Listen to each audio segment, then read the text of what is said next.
কুণাল ঘোষ একটি চ্যাটের ছবি প্রকাশ করে ষড়যন্ত্রে ইঙ্গিত করেছিলেন। একাধিক প্রশ্ন তিনি সামনে রেখেছিলেন। তিনি প্রশ্ন করেছিলেন যে ইডির গতিবিধি কি কেন্দ্রীয় স্বরাষ্ট্রমন্ত্রীর অফিস থেকে নিয়ন্ত্রিত? নেপথ্যে কি কাহিনী আছে? আইপ্যাকের অফিসে তল্লাশির নামে বৃহত্তর চিত্রনাট্যের নেপথ্য কাহিনী? সূত্র মারফত পাওয়া কথোপকথনের মেসেজ সত্যি হলে তদন্ত হোক।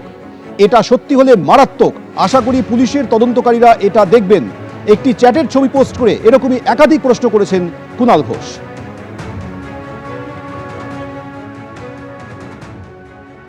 একটি অত্যন্ত গুরুত্বপূর্ণ একটি এই বার্তা বিনিময় ফোনে লিখিত, সেটি একটি সূত্র মারফত হাতে এসেছে এবং সেটির সত্যতা যাচাই করা আমার পক্ষে সম্ভব হয়নি, কিন্তু সেটি অত্যন্ত উদ্বেগজনক এবং একটা বৃহত্তর ষড়যন্ত্র তাতে প্রতিফলিত হয়। কোনো ব্যক্তি অন্য কোনো ব্যক্তিকে দাদা সম্বোধন করে লিখছেন, as per our sources 13 ED officers in the rank of assistant and deputy director would be travelling to Kolkata tomorrow morning by 6C 5014 and SG 263। একেবারে সফর সূচি দিয়ে বলা হচ্ছে, আরো ডিটেল রয়েছে এবং আরো মহারাষ্ট্র থেকে কেউ আসছেন, বিকেলে একজন সাইবার এক্সপার্ট আসছেন, সব দেওয়া হয়েছে। এবং তারপরে একটি ইন্টারেস্টিং লাইন রয়েছে, they have scheduled an urgent meeting in CGO complex tomorrow as communicated from PS to HM Mr. Saket Kumar. অর্থাৎ কেন্দ্রীয় স্বরাষ্ট্রমন্ত্রীর দপ্তর থেকে এই ইডিদের গতিবিধি, কে কখন আসবেন, কবে কখন মিটিং হবে জরুরি, এগুলো নিয়ন্ত্রণ করা হচ্ছে। একসময় এই কুণাল ঘোষের সঙ্গে সরকার যা করেছে, মানে তার যে আত্মচিৎকার, তার যে ব্যথা যন্ত্রণায় তিনি সাংবাদিকদের কিছু বলতে চেয়েছিলেন, পুলিশ মুখে মানে একটা বিকৃত আওয়াজ করে গাড়ি ঘরের চাপড়ে যেভাবে কুণাল ঘোষের কণ্ঠস্বরকে বাজেয়াপ্ত করেছিল, আমার মনে হয় তার সঙ্গে সঙ্গতিপূর্ণ ঘটনা হচ্ছে এই মুখ্যমন্ত্রী সবুজ ভাই। কেউ যদি কাউকে দাদা ভাই বলে সম্বোধন করেন এবং এটা যদি পূর্ব পরিকল্পিত রাজনৈতিক প্রতিহিংসাকে চরিতার্থ করবার মতো কোনো ঘটনা হয়, তাহলে কুণাল ঘোষের উচিত চ্যাট নিয়ে সুপ্রিম কোর্টে পৌঁছে যাবে, আদালতের দ্বারস্থ হবে। পশ্চিমবঙ্গের মানুষের সঙ্গে এগুলো বলে কোনো লাভ হবে না, এখন মানুষ তৃণমূল কংগ্রেসকে প্রত্যাখ্যান করেছে। আইপ্যাক কাণ্ডে মুখ্যমন্ত্রী মমতা বন্দ্যোপাধ্যায়ের মিছিলের 48 ঘন্টার মধ্যে পাল্টা মিছিল করলেন বিরোধী দলনেতা শুভেন্দু অধিকারী। আর এই মিছিল করলেন সেই যাদবপুর থেকেই, যে মিছিল শেষ হলো দেশপ্রিয় পার্কে গিয়ে। আর সেখানে গিয়ে ফের তৃণমূল সরকারকে উৎখাতের ডাক দিলেন বিরোধী দলনেতা। পাল্টা জবাব দিল শাসক দল। চোরেদের বাঁচানোর মরিয়া প্রয়াস করেছেন, তাই মিছিল থেকে আওয়াজ উঠেছে, চোরেদের এনার্জি, নাম তার মমতা। শুভেন্দু অধিকারী নিজে চোর হয়ে চোরের সমর্থনে মিছিল করবেন, এটা খুব স্বাভাবিক। রুট আলাদা, কিন্তু শুরু হলো একই জায়গা থেকে।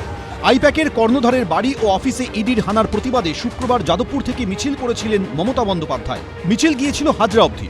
তার 48 ঘন্টার মধ্যে রবিবার আইপ্যাক কাণ্ডে মুখ্যমন্ত্রীর ভূমিকার প্রতিবাদে পাল্টা মিছিল করলেন শুভেন্দু অধিকারী। রবিবার যাদবপুর 8B বাসস্ট্যান্ড থেকে শুরু হয় মিছিল। নেতৃত্বে ছিলেন শুভেন্দু অধিকারী।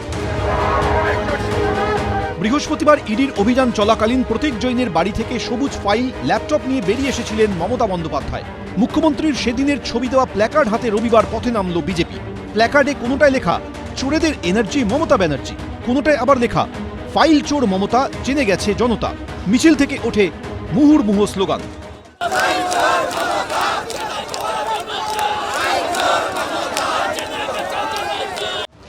প্রতীকী হাতকড়া নিয়ে মিছিল করেন বিজেপি কর্মী সমর্থকরা। চোরের মায়ের বড় গলা, ফাইল চুরি করেছেন, ল্যাপটপ চুরি করেছেন, ইডির যে আইনগত অধিকার, সেই অধিকারে হস্তক্ষেপ করেছেন, আইন হাতে তুলে নিয়েছেন, সংবিধান ভেঙেছেন, মুখ্যমন্ত্রীর চেয়ারের গরিমা নষ্ট করেছেন, আর চোরেদের বাঁচানোর মরিয়া প্রয়াস করেছেন।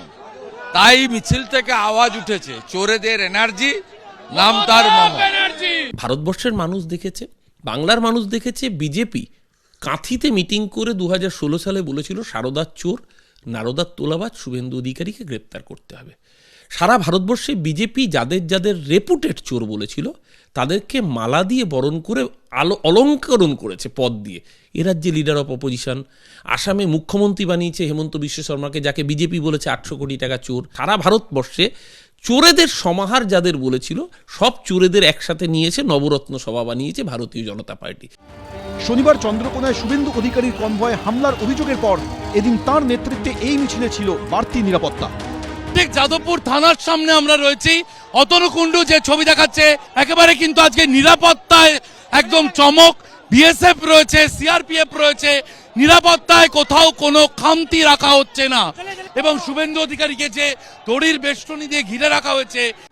যাদবপুর 8B বাসস্ট্যান্ড থেকে গোলপার্ক, গড়িয়াহাট মোড় হয়ে দেশপ্রিয় পার্কে পৌঁছয় বিজেপির মিছিল। যাদবপুর বিশ্ববিদ্যালয়ের সামনে দিয়ে বিজেপির মিছিল যাবার সময় বন্ধ করে রাখা হয় বিশ্ববিদ্যালয়ের 4 নম্বর গেট।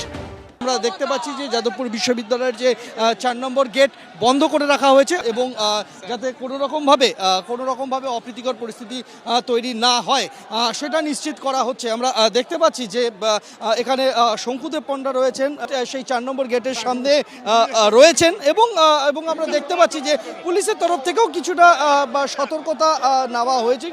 শনিবার চন্দ্রকোনায় শুভেন্দু অধিকারীর কনভয়ে হামলার অভিযোগ ওঠে তৃণমূলের বিরুদ্ধে। অভিযোগ বিজেপি কর্মীদের উপর হামলা চালায় তৃণমূল। এদিন এই মিছিল থেকে তার প্রতিবাদেও স্লোগান তোলেন বিজেপি কর্মী সমর্থকরা। শিবাশিস মৌলিক, সন্দীপ সরকার, সৌমিত্র রায়, এবিপি আনন্দ। এবিপি আনন্দ, এগিয়ে থাকে, এগিয়ে রাখে।